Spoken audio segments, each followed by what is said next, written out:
This video will help you improve your jibes on your Melges E Scow. What we're trying to accomplish when we're jibing our E Scow is a blow-through jibe. All that means is that the spinnaker just blows through the rig. It backwinds on the jib and blows through between the front of the jib and the forestay and the front of the spinnaker pole. So as you can see in this video, we're doing what are called blow-through jibes, and that's typically the jibes that you want to be doing all the time in your E Scow, regardless of wind condition. The key to having great jibes on your E Scow is to have all crew members' roles clearly defined and to have very good communication as you enter and exit your jibes. Let's start from the back of the boat in the skipper. There are two key items for the skipper to focus on to have great jibes.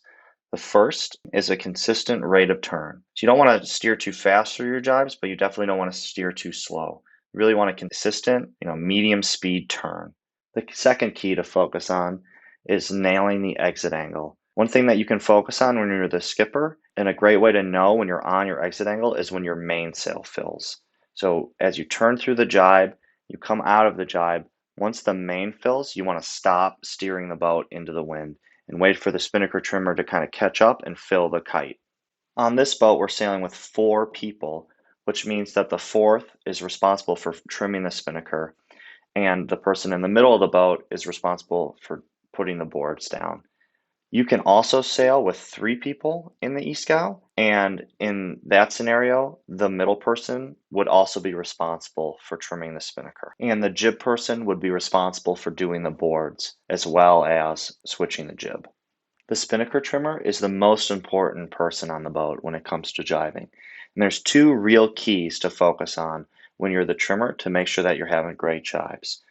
The first is to make sure that you check the spinnaker back or pull it back in order to allow it to backwind through the sail, through the jib, and to the other side of the boat. So one thing to look at when you're checking the kite is as the skipper steers down and the kite sheet unloads or weight comes off the spinnaker sheet, you want to trim in the spinnaker sheet about 2 armfuls, right? 2 pulls on the sheet. Another key thing to look at here is to make sure that the clew of the kite is just in front of the side stay. That's a good reference to know that you've pulled the kite far enough back so it'll easily blow through the rig. The next key thing to focus on is grabbing the new spinnaker sheet. So once you've released the old sheet, after you've checked it back or pulled it back so it's just in front of the shroud, you want to look immediately at your spinnaker block on the leeward side of the boat. You want to grab the line right at the block.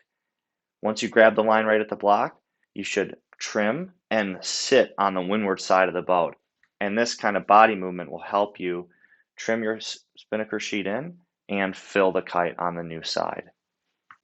The middle person in this sequence is really focused on timing up the board drop to make sure the board falls all the way down on the jibes. Sometimes when you don't have the timing on the board drop correct, the board can kind of get stuck halfway up, and that's something we want to try to avoid. So the key thing for the person dropping the boards to focus on is to make sure the boat is flat when you're dropping the board. You can kind of see in this video, the jib person plays a really important role in the jibes. As you turn down into the jibe, the jib person should trim in their sheet until the jib is fairly tight and allow the jib to backwind as you turn through the jibe. What this does is allow the spinnaker to backwind off the jib. It gives the spinnaker a really flat surface to backwind off and make sure that the spinnaker doesn't get caught up on the jib or caught up on the jib shackle as it blows through between the forestay and the front of the bowsprit.